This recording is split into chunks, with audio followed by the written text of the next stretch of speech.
Hello and welcome to a new tutorial series that I will be making.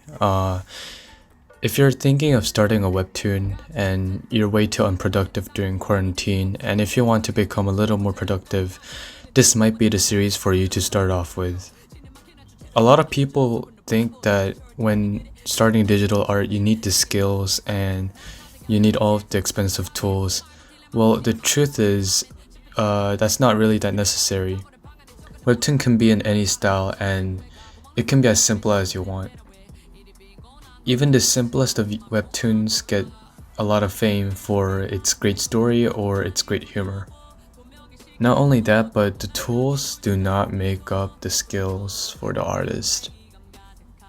If it just accomplishes what it has to do for the artist, then it's the exact tool that you need.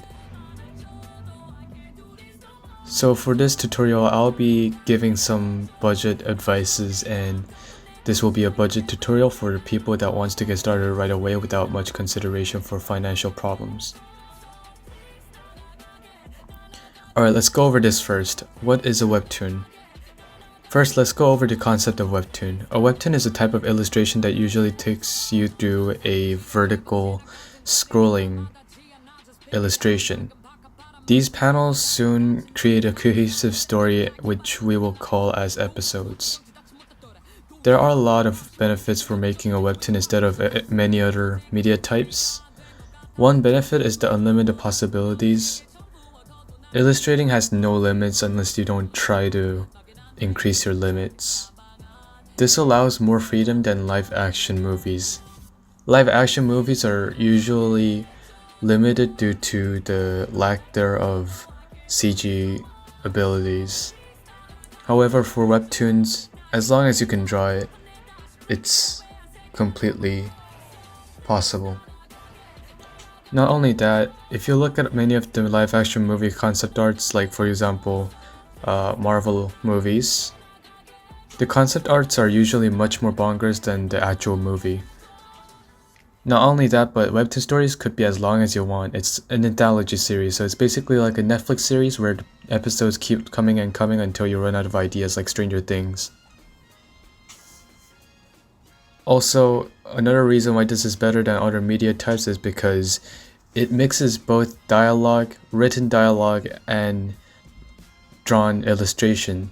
Meaning that if there is some context that you cannot provide using only illustration, then you can add in those texts in the middle to give the context that the reader needs. Alright, let's go over to formatting. A webtoon might look like a long strip of panels. Well, actually it kind of is, but usually it's a few different 800 by 1280 pixels canvas glued together. The entire webtoon would be in an area of 800 pixels by however many pixels you want, and you have to divide the vertical length to several 1280 pixels or less. Therefore, what I decided to do usually was group 3 of these 800 by 1280 canvases, which we will call as pages. I make a 800 by 3840 pixels canvas, draw on it, and then divide it into 3 parts. However, to make this we need a good software to draw with, and to have a good software to draw with we need a tablet. Alright, now we're going over to budget tablets. Budget tablets are difficult to find since most of them are $500 or more, and that's really expensive. There's no need to spend this much money unless you have the money to spend on. Therefore, I would suggest screenless tablets from Wacom, such as the Wacom Intuos Pro. This is around $200 and it's one of the most affordable ones out there. However, my personal favorite budget tablet is Galaxy Tab A 2019 8.0 inch with S Pen. I know this is an Android tablet, but Android tablets aren't that bad. In fact, there's nothing bad about it. It does everything that I need it to do. The camera quality is good. The screen quality is also amazing, even though it's LCD. The speaker, meh, but everything else, even the speed, it's quite surprising for its price of $300. It's one of the best affordable Android tablets out there alongside the Galaxy Tab S6 Lite. Not only that, but it's good to have a tablet that allows you to not only draw but do other stuff such as watching YouTube or taking pictures. Literally, you can also read your webtoon on it, so it's pretty good. Another popular budget tablet that has a screen is the Wacom One tablet that came out quite recently. It's around $400 to $500 and it's quite affordable. Expensive tablets aren't exactly necessary. I used to think that it's important to have expensive tools just a week ago, but after doing some research and experiencing some drawing process through my $300 Android tablet, I realized that it's not that necessary.